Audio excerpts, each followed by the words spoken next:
है जो मकसद है आवाम के हक में काम करना, गरीब मजदूर किसान को उसका इंसाफ दिलाना, उसी को सामने रखते हुए आगे भी हम लोग चलेंगे।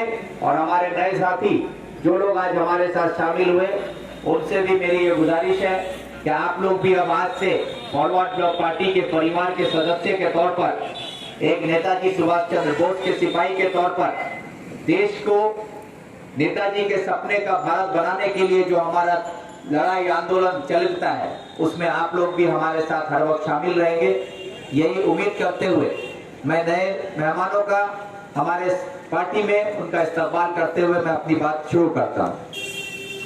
आज आप लोग इस को बताने की जरूरत नहीं है, पूरे हिंदुस्तान में आज एक ही चर्चा है, किसान आंदोलन, जो पिछले 52 दिनों से, एक दो दिन नहीं, पिछले 52 दिनों से दिल्ली के सरहदों पर 1.5 करोड़ किसान बैठे हुए हैं। 1.5 करोड़ किसान दिल्ली की सरहदों पर जमकर बैठे हुए हैं। किसान के खिलाफ जो 3 बिल लाया गया है उस 3 काला कानून के खिलाफ। ये 3 काला कानून क्या है अभी भी हमारे इलाके के किसान नहीं जानते। हमारे इलाके के किसानों को इसकी जानकारी नहीं है, वो ये नहीं समझ पा रहे हैं कि ये 3 काला कानून जो है अगर ये लागू हो कि हमारे इलाके पर जब इसका असर पड़ेगा तो उसका नतीजा क्या निकलेगा, इसके बारे में हमें पता नहीं। लेकिन दिल्ली, हरियाणा और पंजाब, राजस्थान के किसान जो आज 1.5 करोड़ किसान 52 दिन से बैठे हुए हैं, वो बेवकूफ नहीं है, वो पागल नहीं है। वो इस बात को समझ रहे हैं कि ये कानून हमारे बच्चों के मुस्तकबिल को खराब कर देगा। हम जो किसान हैं हमारे रोजगार पर असर डालेगा। हम आज जमीन के मालिक हैं, कल हमको नौकर बना के रख देगा। इसलिए ये कानून के खिलाफ लड़ाई है। तो ये 3 कानून को समझने की जरूरत है कि क्यों आज इस 3 कानून के खिलाफ ये लड़ाई है। ये चुनावी सभा नहीं है। बहुत कोई ये सोचते होंगे कि चुनाव आ रहा है इसलिए ये सभा हो रहा है। चुनाव के डर से द्वारे सरकार हो रहा है, लेकिन आंदोलन चुनाव के डर से नहीं होता है। द्वारे द्वारे सरकार आज आपके यहाँ जो हो रहा है, बोंगो ध्वनि चल रहा है, ये चुनाव के डर से हो रहा है कि सरकार जो काम नहीं कर पाई, उनके दफ्तर में काम नहीं होता है, तो आज वो आपके घर में जाकर बोलती है तुम्हारा काम हम कर देंगे। आज ये द्वारे द्वारे सरकार का दूसरा नाम है डोरे डोरे सरकार। हम लोग सुरजापुरी में बोलते हैं ना, डोरे डोरे डोरे गए, तो ये वही डोरे डोरे सरकार है। भय भय सरकार, बारी बारी जाती है। अगर किसान के लिए लड़ने की बात की जाए, आज अगर हमारे मगरबी बंगाल की हुकूमत में बैठी ममता बनर्जी, जो खुद को माँ माटी मानुस की सरकार कहती है, अगर वाकई में वो माँ माटी मानुस की सरकार है, तो आज किसान आंदोलन के लिए उनके तरफ से कोई आवाज क्यों नहीं उठ रहा है? आज किसानों के लिए कोई आवाज नहीं है, कोई धरना नहीं है, कोई प्रदर्शन नहीं है, क्यों? ये बात को समझिएगा। हम आपसे सिर्फ 3 बात बताना चाहते हैं। जो 3 किसान बिल आया है, ये किसान बिल है क्या, और इसके लिए आंदोलन करना क्यों जायज है? ये लड़ाई जो किसान लड़ रहा है, ये लड़ाई क्यों लड़ना जरूरी है, इस बात को समझने की जरूरत है। पहला चीज ये बात समझिए कि जब हम अंग्रेज के गुलाम हुआ करते थे, जब हमारा मुल्क अंग्रेजों के कब्जे में था, उस वक्त हमारे मुल्क में जो कानून था कि जिसके पास जितना पैसा है वो अपने हिसाब से रोजमर्रा की जिंदगी में जो जरूरत का सामान है, दाल है, चावल है, चीनी है, चाय पत्ती है, तेल है, आटा है, गेहूं है, चावल है, इन सब चीजों को, आलू प्याज है, इन सब चीजों को वो अपने गोदाम में रख सकता है। उस पर कोई पाबंदी नहीं थी। तो जिसका जितना पैसा था वो उतना सामान लेके अपना गोदाम में रख देता था, जिसके वजह से बाजार में सामान नहीं मिलता था। महंगाई बढ़ जाने की वजह से किसान, गरीब मजदूर आदमी को महंगा सामान खाना पड़ता था। इसलिए 1955 में देश आजाद होने के बाद 1955 में कानून बनाया गया कि गोडाउन में माल रखने पर पाबंदी लग गया कि एक आदमी 100 कुंटल से ज्यादा गेहूं गोडाउन में नहीं रख सकता है। उसी तरह बाकी सामानों पर भी पाबंदी लग गया कि 100 कुंटल से ज्यादा गेहूं कोई भी अपने गोदाम में नहीं रख सकता है, 100 कुंटल आलू नहीं रख सकता है, प्याज नहीं रख सकता है, इस पर पाबंदी लग गया।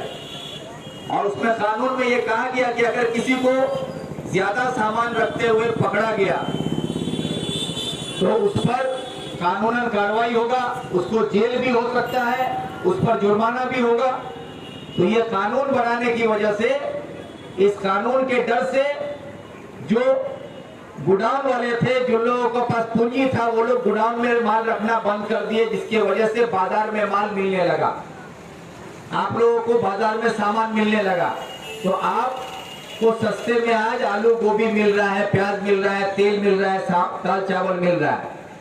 अब अंग्रेजों का कानून जो बदल दिया गया था 1955 में, आज बीजेपी जो है ये फिर अंग्रेजों वाला कानून लागू कर रही है। उस टाइम ईस्ट इंडिया कंपनी हमारे देश को लूटने आया था, आज हमारे देश में अदानी अंबानी हमारे देश को लूट रहा है। उस वक्त जो हुकूमत में अंग्रेज थे वो हमारे देश के मुट्ठी भर लोगों को अपने हाथ में लेकर हमारा देश चला रहे थे। आज अदानी अंबानी हमारी सरकार को अपने जेब में रखकर, मोदी को अपने जेब में रखकर देश के खिलाफ कानून बना रहा है।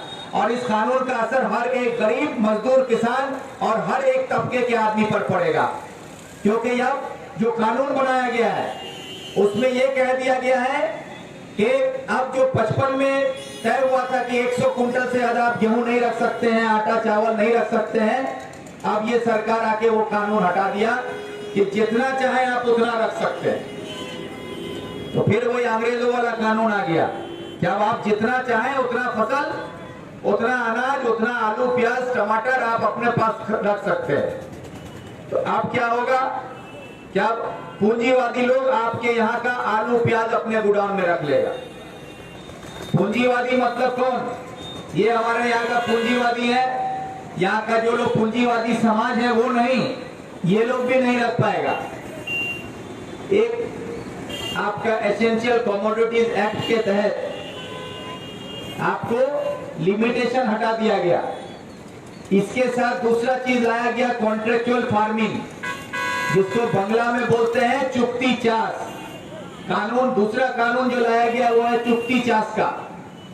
चुक्ती चाष के मायने क्या है कि अब जो है आप किसान हैं, आज अगर आपको भुट्टा लगाना हो तो आप गांव में आपका जो महाजन है आप उससे पैसा लेके भुट्टा लगाते हैं और फसल होने के बाद आप उसका सूद समेत पैसा लौटाते हैं, उससे आपका जो बचता है उससे आपका परिवार चलता है। यही ना तरीका है हमारे इलाके का। लेकिन अब जो है कॉन्ट्रेक्चुअल फार्मिंग का जो कानून लाया गया है, इसके तहत किसानों की जमीन का चुक्ती पूंजीवादियों के साथ कराया जाएगा।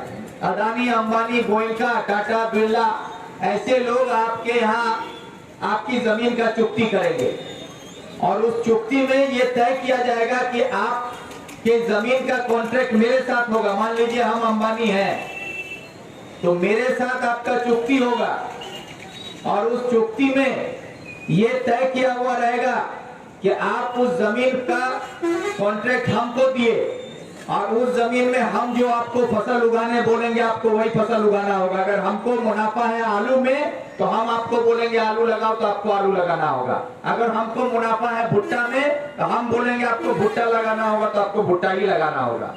ये उसमें तय रहेगा।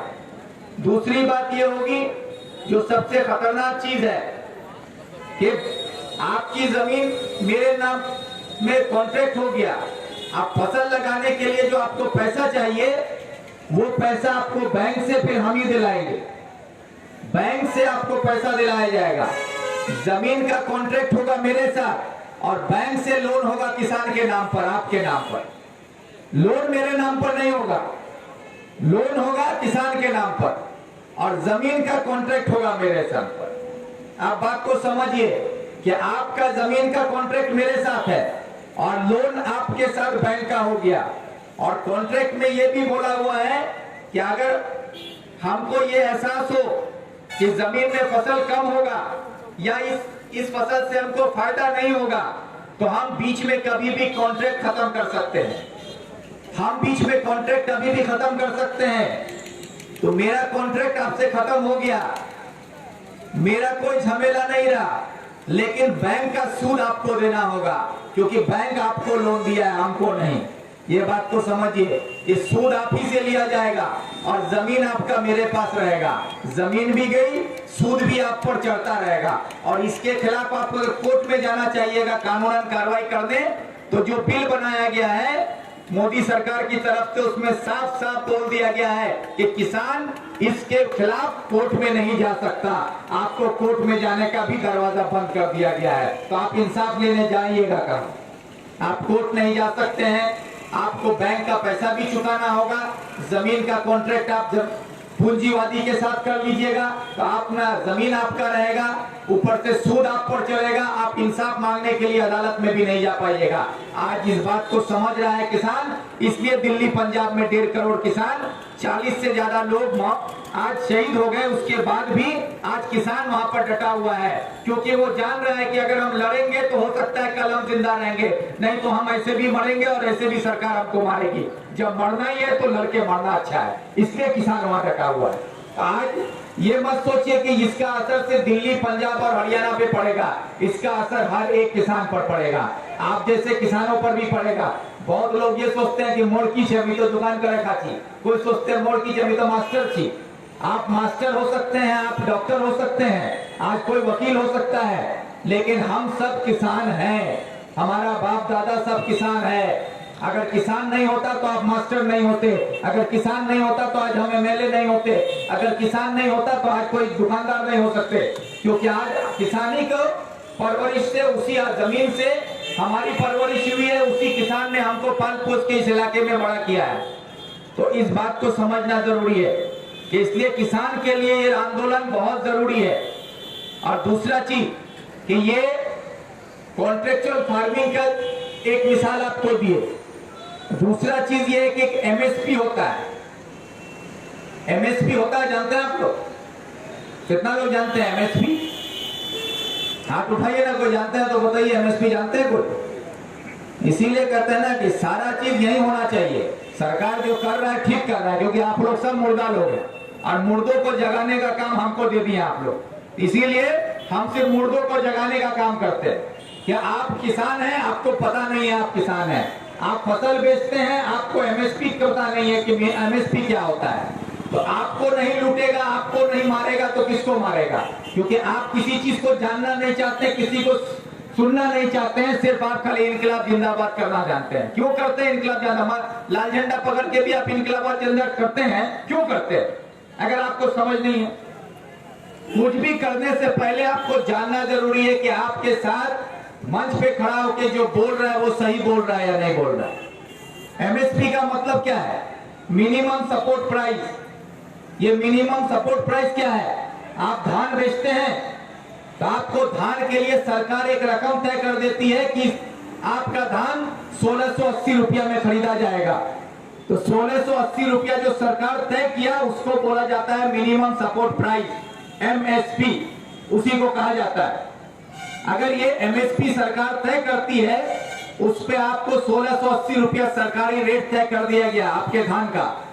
उसके बाद भी आप जब धान बेचने के लिए आते हैं कानकी में, तो आपको 1680 रुपया कोई पैकार नहीं देता है, चाहे वो यहाँ का बैठा हो और जो भी पूंजीवादी हो। आपके आज भी चले जाइए आप कानकी में, जो लोग धान खरीद रहे हैं, कोई आपको 1680 रुपया नहीं देगा, वो आपको देगा 1500, 1400, 1450, यही दाम देता है आपको। और उस पर उसमें भी बोलेगा 5 किलो ज्यादा लेंगे, 5 किलो आपका कम करके लेगा या 10 किलो कम कर देगा, क्योंकि आपका फसल का कीमत जो सरकार तय कर दिया वो पैसा भी आप नहीं पाते हैं। इस बात को समझिए, इसके पीछे कितना गहराई है कि अगर किसान का जो धान का कीमत सरकार तय कर देती है 1680 रुपया, उसके बावजूद आपको 1680 रुपया धान का कीमत कोई नहीं देता। चाहे आप कानकी में बेचिए, चाहे चकलिया में बेचिए, चाहे दलकोड़ा में बेचिए, कहीं आपको 1680 रुपया नहीं मिलेगा। आपको 1400, 1450, 1500 रुपया में ही आपको बेच के आना पड़ता है।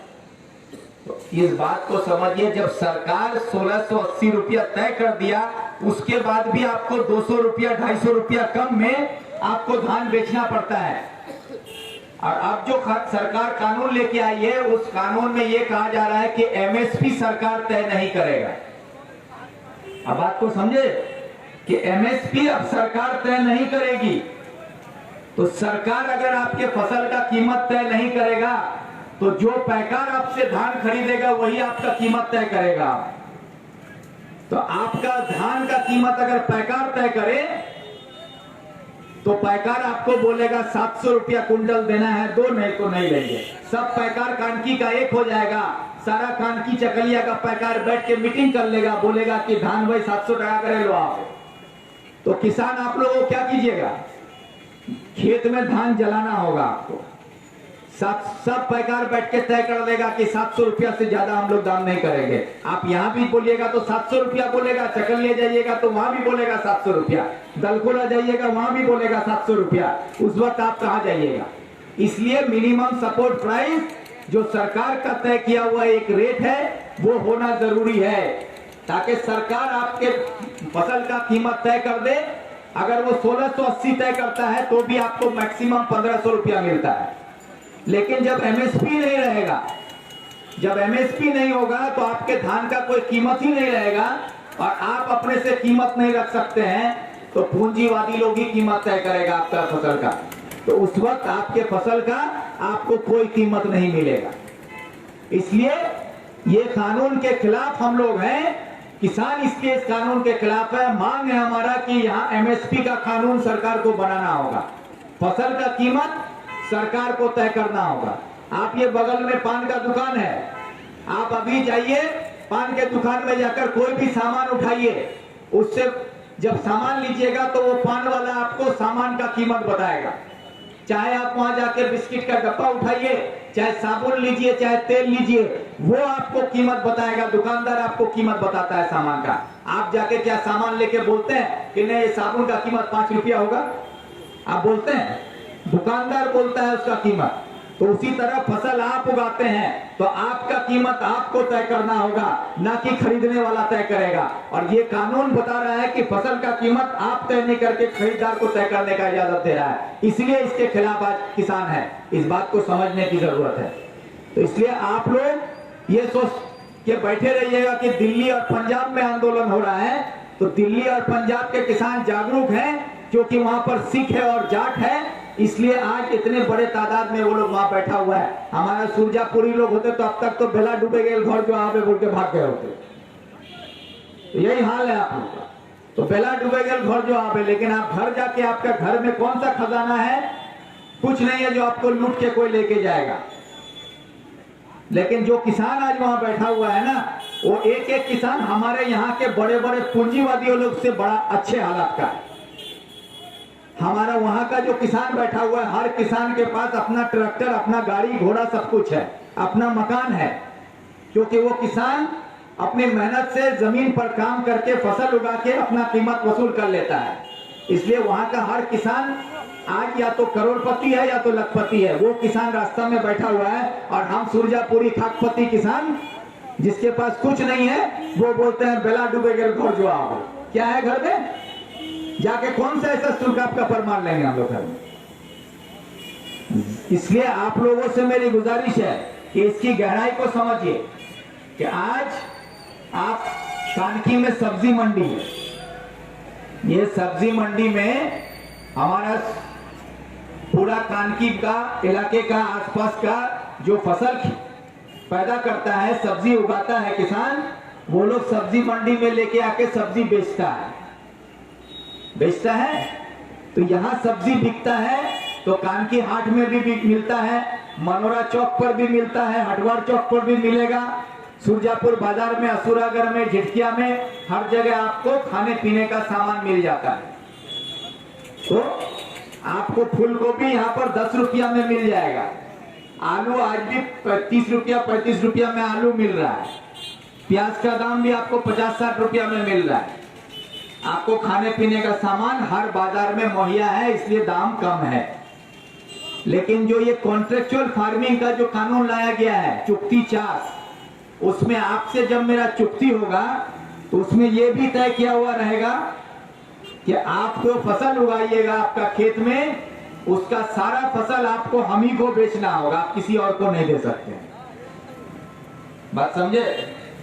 ये सारा फसल आप हमको दीजिएगा और मेरा गोडाउन बना हुआ है, हम सारा फसल उठाएंगे आपसे और हम अपना गोडाउन में रख देंगे ले जाके। आपसे हम लेंगे आलू 5 रुपया किलो, 500 रुपया कुंटल हम आपसे आलू लेंगे, 500 रुपया 600 रुपया कुंटल हम आपसे फूलगोभी लेंगे, आपसे साग सब्जी लेंगे और सारा मेरा गोडाउन में बंद हो जाएगा।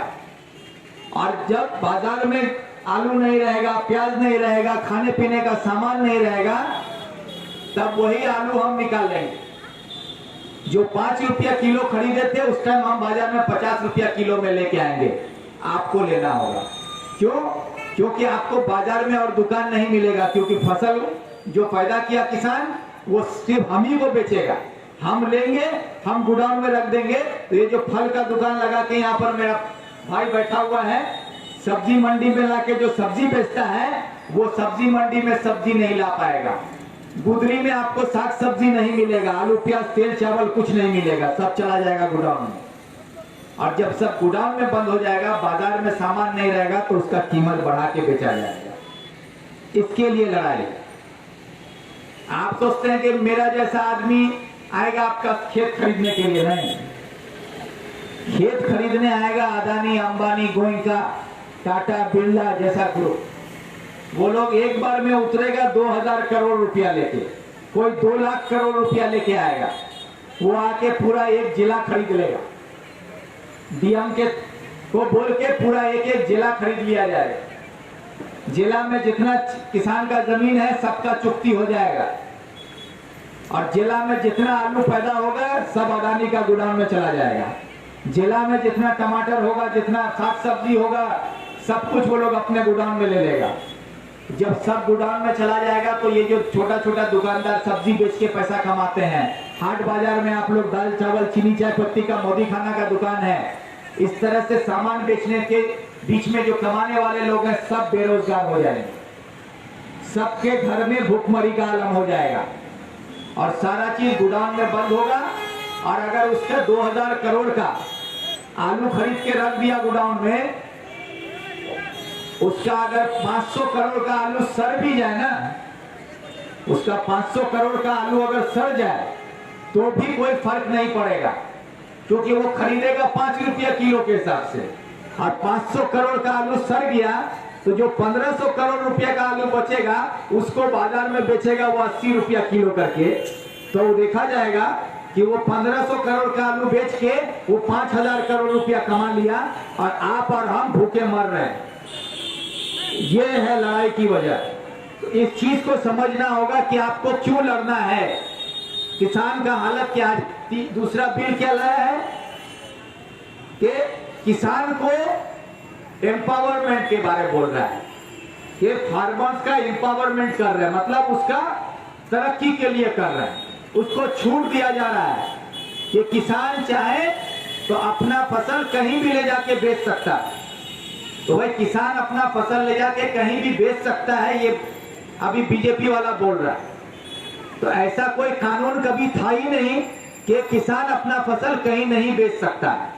पहले भी ऐसा कोई कानून नहीं था। लेकिन हमारा किसान कहीं जाकर फसल बेच नहीं पाता, इसका वजह क्या है, इस बात को समझना होगा।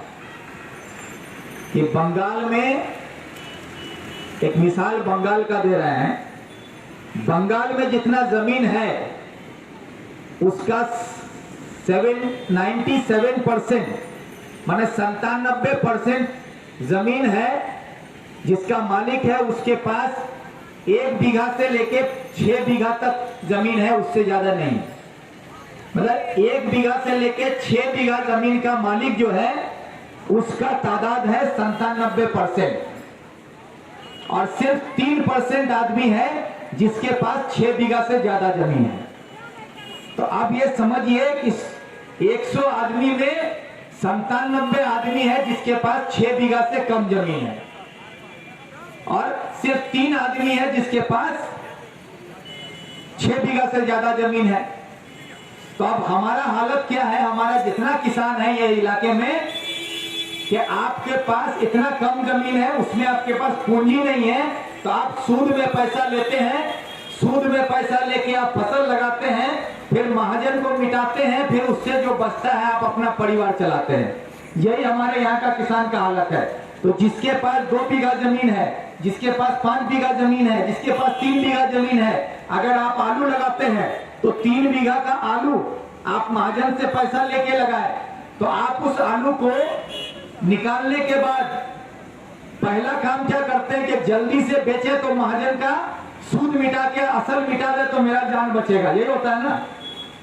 तो लेकिन अगर वो आलू को आपको बोला जाए कि 6 महीना आप गोडाउन में रख दो, रख पाइएगा? 6 महीना आप अपना आलू गोडाउन में रख दो, कितना किसान है रख पाइएगा? गरीब किसान कोई नहीं रख पाएगा। जो लोग आपसे खरीदता है वो रख सकता है, लेकिन किसान नहीं रख पाता। तो जब आप आलू नहीं रख पाइएगा तो आपका आलू आपको बेचना मजबूरी है, तो आप आलू कहां बेचिएगा? अब आप यहां से आलू लेके दिल्ली जाके बेच पाइएगा? आप आलू ले जाके हरियाणा में बेच पाइएगा? नहीं पाइएगा। किसान अपना आलू यहीं पर पैकार के पास जल्दी से बेच देता है ताकि हमको पैसा मिले, हम महाजन को मिटाए, अपना घर परिवार चलाएं। तो आपको बोला जा रहा है कि तुम अपना फसल कहीं भी बेच सकते हो, ये सिर्फ बेवकूफ बनाने वाला बात है। इससे किसान को कोई फायदा नहीं है। इससे फायदा है अंबानी अदानी जैसे लोगों को, जो आपके साथ कॉन्ट्रैक्ट करेगा, आपका जमीन भी लेगा, आपसे आपका फसल भी लेगा, और आपका फसल को रख के वो हिंदुस्तान के दूसरे राज्यों में ले जाके बेचेगा मुनाफा कमाने के लिए। आपको महंगाई का मार होगा पर झेलना होगा। इसलिए ये आंदोलन जरूरी है। बहुत लोग कहते हैं चुनाव चुनाव चुनाव के लिए कर रहा है। अरे भाई, हम तो खुल के बोलते हैं आंदोलन में शामिल होइए, वोट मत दीजिएगा। वोट देने का अगर मन नहीं करे मत दीजिएगा वोट। हम आज कैंडिडेट होके वोट मांगने नहीं आए, हम आंदोलन के लिए आए। जब एनआरसी का आंदोलन किए थे उस वक्त भी हम बोले थे कि आज देश में जिस तरह से लोगों को बाहर निकालने की बात की जा रही है, जिस तरह से एनआरसी के आड़ में लोगों को परेशान करके डिटेंशन कैंप में डालने का बात कर रहा है, हम पहले देश में रहेंगे, जिंदा रहेंगे, तब चुनाव लड़ेंगे ना, तब ना आप वोट दीजिएगा। हम पहले जिंदा बचने का लड़ाई लड़ना होगा। हम जिंदा रह पाएंगे कि नहीं उसकी लड़ाई है, हमको देश में रहने दिया जाएगा कि नहीं उसकी लड़ाई है, हमको देश में इज्जत से जीने दिया जाएगा कि नहीं उसकी लड़ाई है। उसके बाद ना चुनाव लड़ेंगे।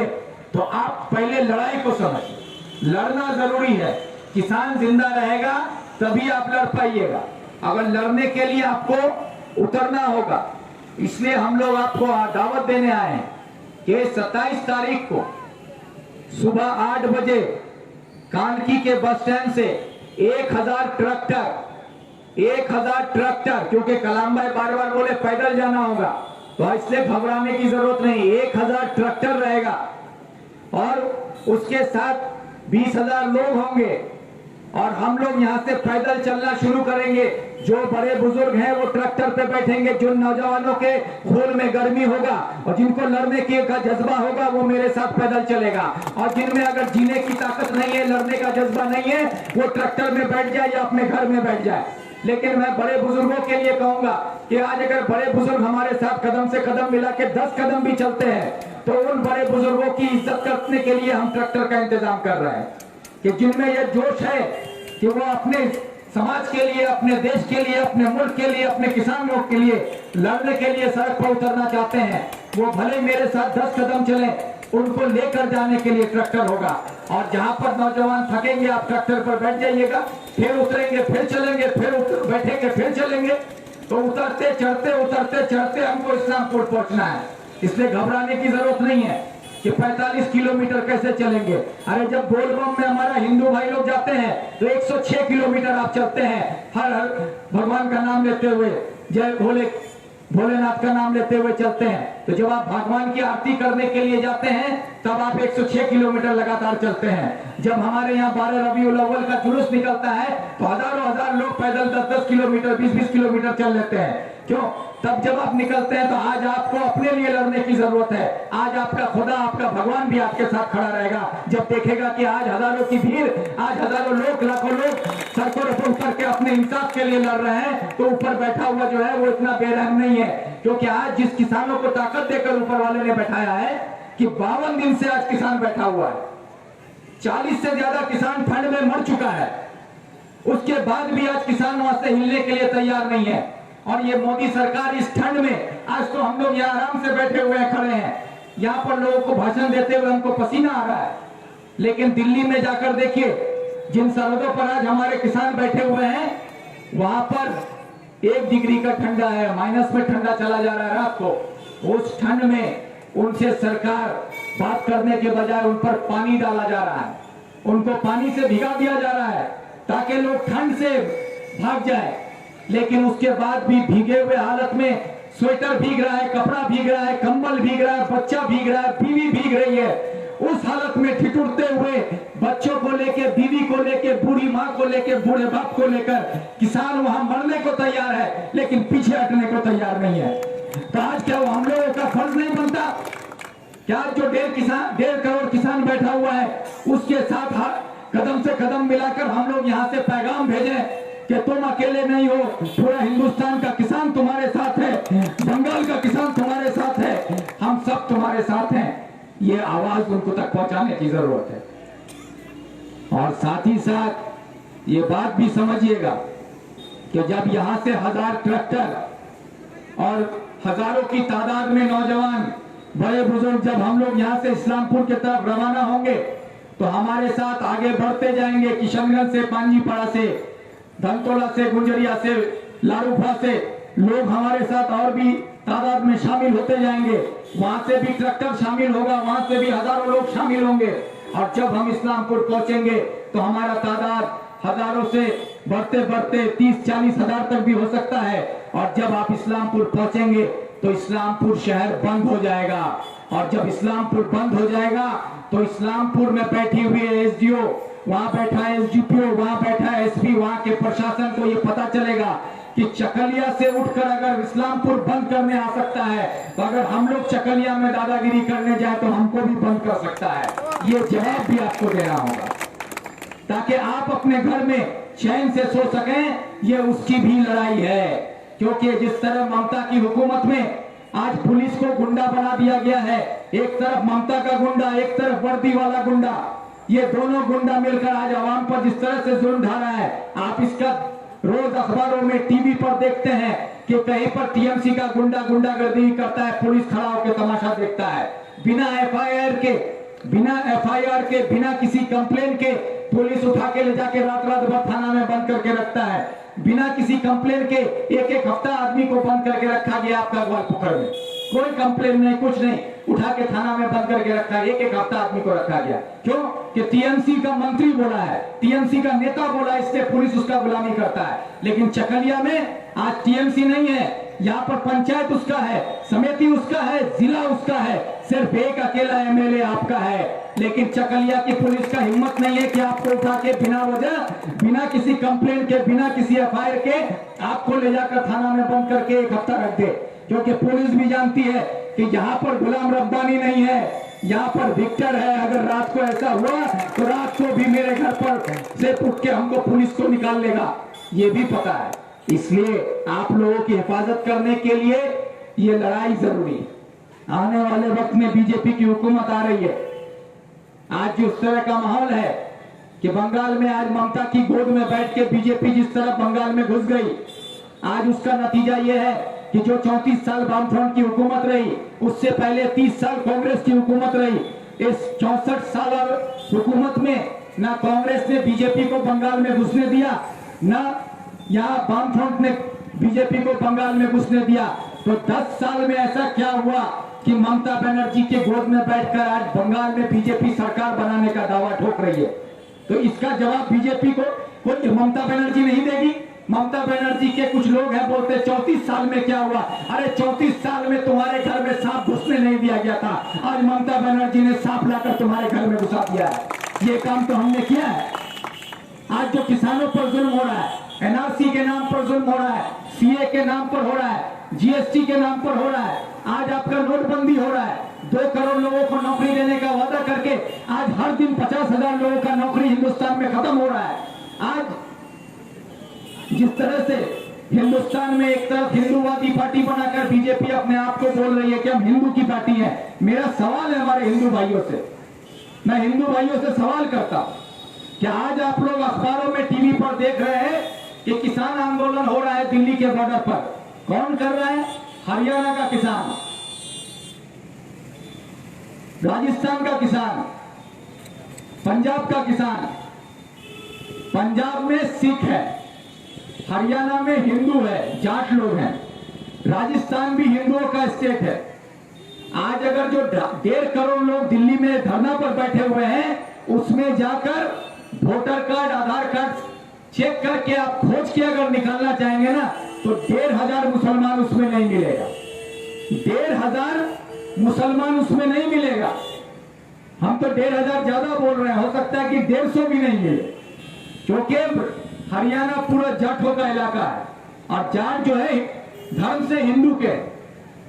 राजस्थान का जो किसान है वहां पर 90% से ज्यादा हिंदू का तादाद है। आप सिख का है पंजाब, तो इसमें मुसलमान तो नहीं है। तुम हिंदू का सरकार हो, हिंदू हिंदू करते हो, तो मोदी जी से मेरा अपील है भाई कि दिल्ली में जो बैठा हुआ 1.5 करोड़ किसान है वो हिंदू है, उसको तो मत मारो, उसको तो बख्श दो। अगर आज जो 40 किसान मर गया उसमें एक भी मुसलमान नहीं है, मरने वाला सब हिंदू है, तो इसका जवाब कौन देगा?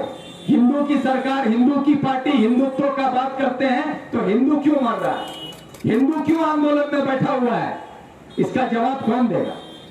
आज जो 2 करोड़ नौकरी देने का वादा आप किए थे, हर दिन 50,000 नौकरी हमारे देश में चला जा रहा है। नौजवानों को अपना नौकरी छोड़ देना पड़ रहा है, नौकरी खत्म होते जा रहा है। उसमें अगर आप हिसाब जोड़ के देखें तो दिल्ली सरकार का ही रिपोर्ट है, दिल्ली सरकार का ही रिपोर्ट है, जिस रिपोर्ट में यह बोला गया है कि हिंदुस्तान में सरकारी और प्राइवेट मिला के पूरे हिंदुस्तान में सिर्फ 1.5% मुसलमान नौकरी करता है, सिर्फ 1.5% मुसलमान नौकरी करता है। तो 1.5% अगर मुसलमान नौकरी करता है तो 100 में 1.5 आदमी मुसलमान है सरकारी बेसरकारी नौकरी में। तो आप बताइए कि रेलवे में 10 लाख लोगों की नौकरी चली गई, बीएसएनएल में 50,000 आदमी का नौकरी चला गया, ऑटोमोबाइल इंडस्ट्री में 10-12 लाख आदमी का नौकरी चला गया।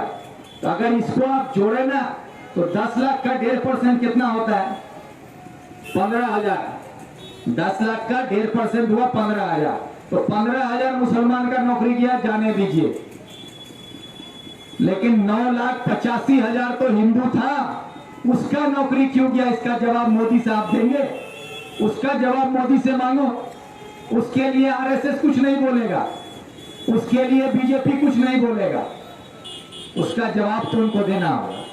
अगर इतना ही आप हिंदू की सरकार है, हिंदुत्व की बात करते हैं, तो हम तो मांग करते हैं कि अगर आपको इतना हिंदुओं पर हमदर्दी है तो आप कर दो ना भाई, पेट्रोल का काम 200 रुपया लीटर कर दो, हिंदू के लिए 50 रुपया, मुसलमान के लिए 200 रुपया कर दो कि हिंदू को 50 रुपया लीटर पेट्रोल मिलेगा, मुसलमान को 200 रुपया लीटर लेना होगा। करो, कानून बनाओ, तो देश का 85% हिंदू है, उसका फायदा होगा, करके दिखाओ।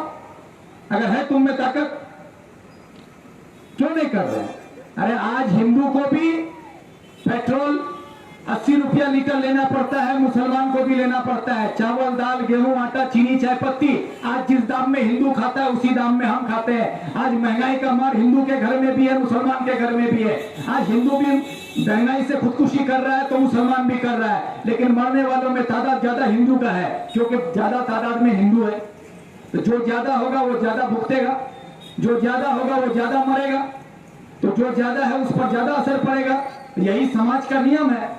तो इसको समझने की जरूरत है कि जो हिंदुत्व के नाम पर आज आपसे वोट मांगने आता है, ना ये हिंदू का है ना ये मुसलमान का है, ये सिर्फ सत्ता का है और पूंजीवादियों का गुलाम है। इसलिए बिना रीढ़ की हड्डी का प्रधानमंत्री है ये 56 इंच की छाती वाला मोदी, जो अपने रीढ़ की हड्डी की वजह से खड़ा भी नहीं हो सकता। ये मोदी और अंबानी जैसे लोगों के दम पर टिका हुआ रहना चाहता है। और ये देश आपको फैसला करना होगा कि ये देश किसानों का है ना पूंजीवादियों का है। ये देश हमारा है न इन घूसखोरों का है। ये फैसला अब हमको करना, इसलिए आपको आप लड़ाई के मैदान में उतरने की जरूरत है। हम सब मरेंगे एक दिन, कोई पहले मरेगा कोई बाद में मरेगा, हम सब मरेंगे, लेकिन मरना तो सबका तय है।